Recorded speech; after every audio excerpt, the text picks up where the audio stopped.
వ్యాప్తంగా వాలంటీర్ల మూకుమ్మడి రాజీనామాలు చేస్తున్నారు. పెన్షన్స్ పంపిణీకి వాలంటీర్స్ ఎన్నికల సంఘం దూరం పెట్టింది.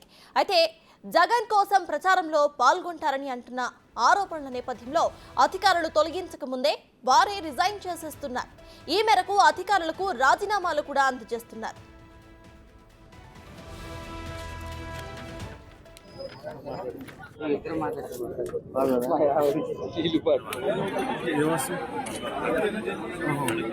మచిలీపట్నంలో 1200 మంది, భీమవరంలోని 39వ వార్డులో మొత్తం 22 మంది వాలంటీర్స్ రిజైన్ చేశారు.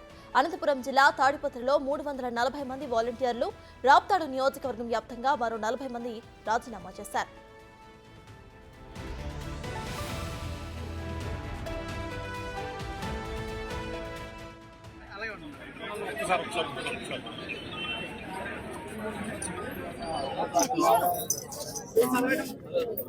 ఏం చెప్తారా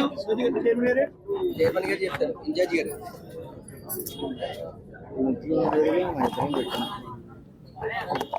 ఏపీ వ్యాప్తంగా వాలంటీర్లు మూకుమ్మడి రాజీనామాలు చేస్తున్నారు. పెన్షన్స్ పంపిణీకి వాలంటీర్స్ ను ఎన్నికల సంఘం దూరం పెట్టింది.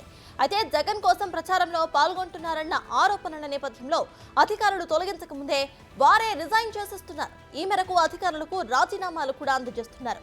మచిలీపట్నంలో 1200 మంది, భీమవరంలోని 39వ వార్డులో మొత్తం 22 మంది వాలంటీర్స్ రిజైన్ చేశారు. అనంతపురం జిల్లా తాడిపత్రిలో 340 మంది వాలంటీర్లు, రాప్తాడు నియోజకవర్గం వ్యాప్తంగా మరో 40 మంది రాజీనామా చేశారు.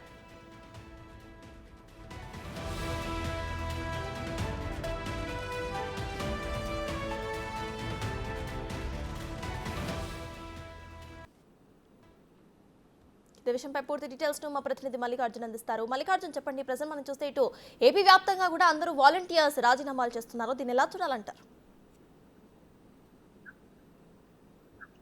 నిజంగానే వాలంటీర్లకు సంబంధించి మొత్తం కూడా రాజీనామా చేస్తున్న పరిస్థితి కూడా నేర్కొంటా ఉంది. ఎందుకంటే ప్రతిపక్ష పార్టీలు ప్రధానంగా ఒక ఆరోపణ, దాదాపుగా వాలంటరీ వ్యవస్థ వచ్చిన కాడి నుంచి కూడా ఆరోపణలు చేస్తా ఉన్నాయి. వైసీపీ కార్యకర్తలను వాలంటరీగా అధికార పార్టీ నియమించుకునేది అంది అంటూ కూడా ఒక ఆరోపణలు అయితే చేస్తూనే వచ్చా ఉన్నాయి. హైకోర్టులో వాలంటీర్లకు సంబంధించిన పిటిషన్లు కూడా చాలా వరకు దాఖలైన పరిస్థితి కూడా ఉంది. మొన్న రీసెంట్ గా ఈ ఎలక్షన్ ముందు కోడ్లో కూడా పింఛన్ల పంపిణీకి సంబంధించి కానీ, ఎలక్షన్ల విషయంలో కానీ ఎక్కడ వెళ్ళకూడదంటూ కూడా ప్రతిపక్ష పార్టీలకు సంబంధించి కానీ, అలాగే ప్రజా సంఘాలకు సంబంధించి కానీ హైకోర్టులో పిటిషన్లు దాఖలు చేయటం, దాని మీద తీర్పు కూడా ఇవ్వడం జరిగింది.